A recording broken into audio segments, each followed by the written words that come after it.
기초 다지기 첫 번째 이야기입니다. 금리와 환율은 공급과 수요가 결정. 금리나 환율이나 모두 돈의 값이죠. 금리는 대내적인 돈의 값이고 환율은 대외적인 돈의 값이라고 생각합니다. 돈의 값, 즉 가격은 수요와 공급에 의해서 결정됩니다. 그러면 금리는 어떤 수요와 공급에 의해 결정되는지부터 살펴보겠습니다. 먼저 돈의 공급이 늘어납니다. 그러면 시중에 돈이 넘치기 때문에 돈 구하기가 편해지죠. 너도 나도 돈을 빌려주려고 하는데 돈을 빌리려는 사람은 많지 않습니다. 그럼 돈 빌리는 사람들은 가장 낮은 금리를 부르는 사람에게 돈을 빌리겠죠. 돈의 공급이 많다면 돈값인 금리는 내려가게 됩니다. 반면 돈의 공급이 모자라면 어떤 일이 벌어질까요? 돈을 원하는 사람은 많은데 그만큼의 돈을 공급하지 못합니다. 그럼 돈이 급한 사람들이 보다 높은 금리를 부리면서 돈을 빌리게 되겠죠. 돈의 공급이 줄어들게 되면 돈의 값인 금리는 상승하게 됩니다. 그럼 여기서 돈의 공급자가 누구인지가 중요해지는 건데요. 자본주의 경제 체제에서 돈을 공급하는 주체는 은행입니다. 시중은행들은 대출이라는 형태로 경제 전체에 돈을 공급하는 역할을 하죠. 은행이 대출을 줄이게 되면 시중의 자금 공급량이 줄어서 금리가 오르게 되고 대출을 늘리면 시중 자금 공급이 늘어나기에 돈의 값인 금리는 하락하게 되는 겁니다. 우리가 일반적으로 돈을 빌리는 은행을 시중은행이라고 하는데요. 이 시중은행들에 만약에 문제가 생기면 어떻게 할 수 있을까요? 시중은행들의 문제가 생겼을 때 그 문제를 해결할 수 있는 것은 바로 중앙은행입니다. 중앙은행은 시중은행들의 은행입니다. 한국의 중앙은행은 한국은행입니다. 즉 한국은행은 시중은행들만 거래할 수 있습니다. 여기서 거래할 수 있다는 의미는 시중은행들이 한국은행의 계좌를 개설할 수 있고 중앙은행이 시중은행에 돈을 주고 시중은행은 그렇게 받은 돈으로 대출 등을 하면서 실물 경제에 자금을 공급한다는 뜻입니다. 잠깐 미국의 중앙은행인 연방준비제도 FED를 살펴보겠습니다. FED는 달러화를 찍을 수 있는 권한을 갖고 있습니다. 달러화의 공급 및 흡수를 통해 미국 경제 전체의 통화량을 조절합니다. 경기가 좋지 않으면 돈의 공급을 늘려서 금리를 낮추죠. 반면 경기가 좋고 과열 양상을 보이면 돈의 공급을 줄이거나 혹은 공급했던 돈을 빨아들이면서 금리를 살짝 올리려고 합니다. 이렇게 FED는 미국 기준금리나 전체적인 미국 경제의 통화량을 조절하는데요. 45일에 한 번씩 정기적으로 위원회를 개최합니다. 거기에서 그 유명한 FED 의장인 제롬 파월부터 시작해서 부의장과 각 지역 총재들이 모여서 미국의 금리 등 통화 정책을 결정하죠. 그 회의를 FOMC라고 합니다. 45일에 한 번씩 개최하니까 FOMC는 1년에 8회 있겠죠. 그리고 코로나19 사태를 겪으면서 FED의 통화 정책이 돈 공급의 핵심 역할을 하고 있기 때문에 전 세계에서 FOMC를 숨지겨 지켜보고 있습니다. 이번에는 수요 측면을 살펴보겠습니다. 돈의 수요, 이게 뭘까요? 돈의 수요는 돈을 빌리는 사람들을 의미합니다. 대출을 받으려는 모두가 돈의 수요자가 될 수 있겠죠. 그렇지만 경제 전체 관점에서 봤을 때 적은 돈의 수요보다는 큰 돈을 빌리려는 거대한 수요를 보는 것이 중요합니다. 기업이 투자를 늘리려고 합니다. 그럼 당연히 큰 돈이 필요할 것이고 이 과정에서 대출을 많이 받게 되겠죠. 즉 투자가 늘어나면 큰 돈을 대출 받으려는 수요가 늘어나게 되고 이는 돈의 값인 금리의 상승 요인이 될 겁니다. 그래서 돈의 수요는 기업 대출 그리고 이것과 연계된 기업 투자에 주목해야 합니다. 이제 환율을 설명해 보죠. 환율은 대외적인 돈의 값이라고 했습니다. 환율도 돈의 값이니까 당연히 공급과 수요에 의해 결정이 될 겁니다. 예를 들어 달러의 공급이 크게 늘어난다면 어떤 일이 벌어질까요? 달러의 가치가 하락하게 될 겁니다. 그러면 달러와 원화의 교환 비율인 환율의 변화가 생기겠죠. 1달러의 가치가 하락하게 되면서 과거에는 1달러를 살 때 1,000원이 필요했지만 이제는 500원만 필요한 겁니다. 그럼 환율이 1달러에 500원으로 바뀌게 되는 것이죠. 네, 달러 약세는 달러 원 환율 기준으로 보면 1달러에 1,000원에서 1달러에 500원으로 환율이 하락했음을 의미합니다. 반대로 달러 강세는 똑같은 1달러를 사들일 때 더 많은 원화가 필요하다는 것을 의미합니다. 그럼 달러 공급에 큰 영향을 주는 주체는 누구일까요? 앞서 설명한 금리와 크게 다르지 않습니다. 미국의 시중은행과 중앙은행이 그 중심에 서게 되겠죠. 미국의 시중은행이나 중앙은행이 시중의 달러 공급을 확대하면 달러화의 약세 요인이 될 겁니다. 그럼 환율은 하락하겠죠. 반대로 미국 은행들이 달러 공급을 죄어버리려 한다면 달러 값이 상승하면서 달러 원 환율은 상승하게 될 겁니다. 금리와 달리 환율은 상대 가치이기 때문에 미국 중앙은행뿐 아니라 한국의 중앙은행인 한국은행의 스탠스도 함께 살펴봐야 되는데요. FED가 돈의 공급을 늘리는데 한국은행은 돈의 공급을 줄인다면 어떻게 될까요? 달러 공급은 늘어나는데 원화 공급은 줄어듭니다. 그럼 달러가 넘치고 원화가 부족하니 달러는 원화 대비 약세를 보이겠죠. 반대로 FED가 돈의 공급을 줄이는데 한국은행이 돈의 공급을 늘리게 되면 달러는 부족한데 원화는 넘쳐나니 달러는 원화 대비 강세를 보이게 될 겁니다.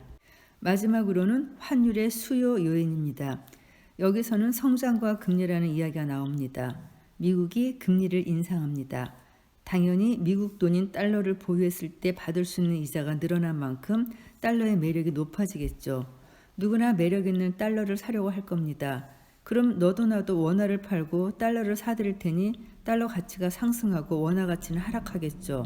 하나 더, 미국이 그 어느 나라보다 강한 성장세를 보입니다.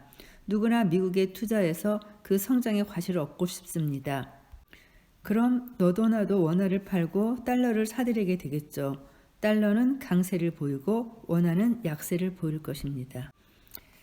네, 특정 국가의 성장이 강하고 금리가 높다는 것은 일반적으로 해당 국가 통화의 강세를 의미합니다. 이제 정리합니다. 금리나 환율이나 모두 돈의 값이죠. 가격은 수요와 공급에 의해 결정됩니다. 금리에서 공급은 중앙은행과 시중은행을 봐야겠죠. 수요는 기업들의 투자에 주목해야 할 겁니다. 환율은 공급은 금리 때와 마찬가지로 중앙은행과 시중은행을 봐야 하는데 비교 대상 국가의 은행들의 정책과 비교해야 합니다. 그리고 환율의 수요에서는 각국의 성장과 금리를 함께 봐야 합니다. 이 내용들이 책 전반에 걸쳐 종종 등장할 겁니다. 기초다지기 두 번째 내용은 채권에 대한 것입니다. 먼저 채권이 무엇인지부터 알아보겠습니다. 채권, 해지 불가, 고정금리, 정기예금. 채권은 돈을 빌린 사람이 돈을 빌려준 사람에게 주는 돈을 빌렸음을 확인해주는 일종의 차용증과 같은 겁니다. 고정금리 부채권의 줄임말인데 그냥 정기예금이라고 생각하면 쉽습니다. 오늘 제가 은행에 가서 10년짜리로 중도 해지가 안 되는 정기예금을 가입하고 연 1%의 금리를 받기로 했다고 합시다. 그런데 다음날 아침에 일어나 보니 금리가 폭등했다는 뉴스가 나오는 겁니다. 깜짝 놀라서 은행에 뛰어가 보니 금리가 올라서 이제부터는 10년 정기예금을 가입하면 연 5%를 받을 수 있다고 하네요. 하루만 늦게 왔어도 10년 동안 매년 5%씩을 받을 수 있는데 어제 가입을 했기 때문에 10년 동안 매년 1%씩 받는 거죠. 10년간 풀리지 않는 저주를 받은 겁니다. 그럼 이 채권을 누군가에게 넘기고 싶겠죠. 그런데 아무도 이 채권을 사주지 않습니다. 그런데 그때 한 사람이 사주겠다고 합니다. 단 조건이 있습니다. 10년간 매년 4%씩 이자 손실을 보게 되었으니 정기예금 원금에서 그만큼을 빼고 즉 할인해서 사주겠다고 합니다. 울며 겨자 먹기로 손실을 떠안고 정기예금을 넘기게 되죠.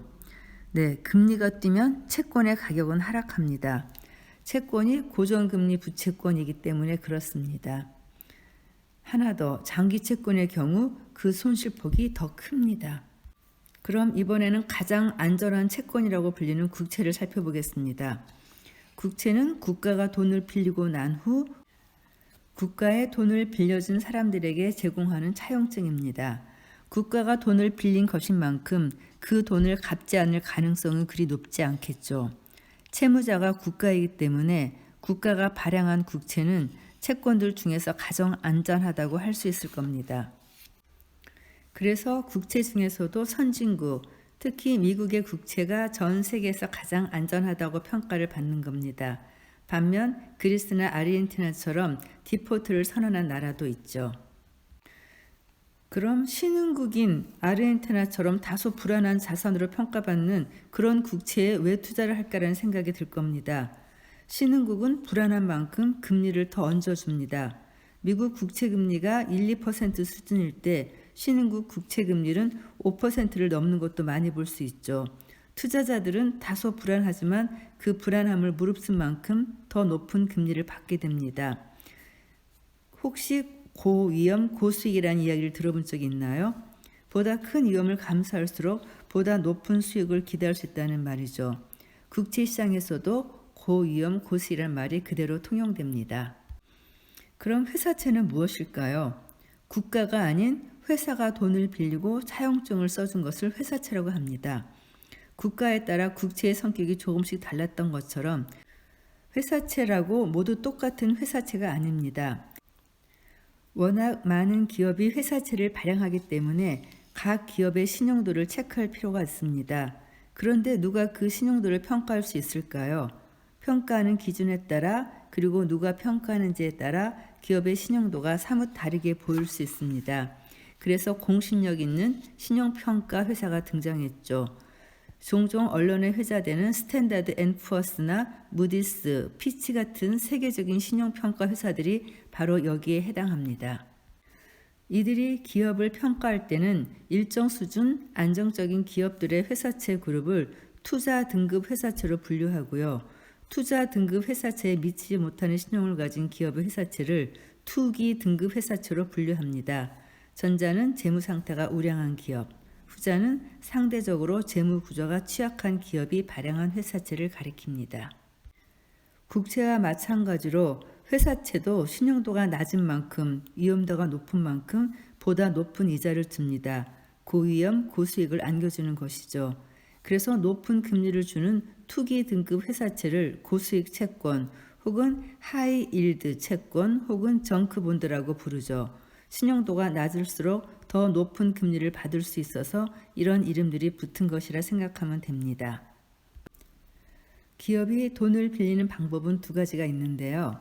하나는 은행에서 돈을 빌리는 것이고 이것이 기업 대출이죠. 다른 하나는 기업이 직접 채권 시장에 나가서 돈을 빌리는 것이죠. 이것이 회사채를 발행하는 겁니다. 은행에서 돈을 빌리면 은행의 기업 대출 약정서를 비롯한 차용증을 제출하게 됩니다. 은행은 복원했던 차용증을 근거로 기업에게 돈을 갚으라고 할 수 있습니다. 그렇지만 회사채는 다릅니다. 기업이 채권 시장에 나가서 돈을 빌리면서 차용증, 즉 회사채를 써줍니다. 이 회사채는 유통이 됩니다. 즉 홍길동이라는 기업이 채권 시장에 나가서 채권자들에게 돈을 빌리면서 회사채를 발행해주면 홍길동 회사채가 채권 시장에서 유통이 되곤 하죠. 유통이 된다는 것은 이 회사채를 누군가에게 팔 수 있다는 의미입니다. 그리고 이 사고 파는 과정에서 상황에 따라 가격이 결정되는 것입니다. 지금까지 기초 다지기, 금리, 환율, 채권 이해하기를 요약해 보았습니다.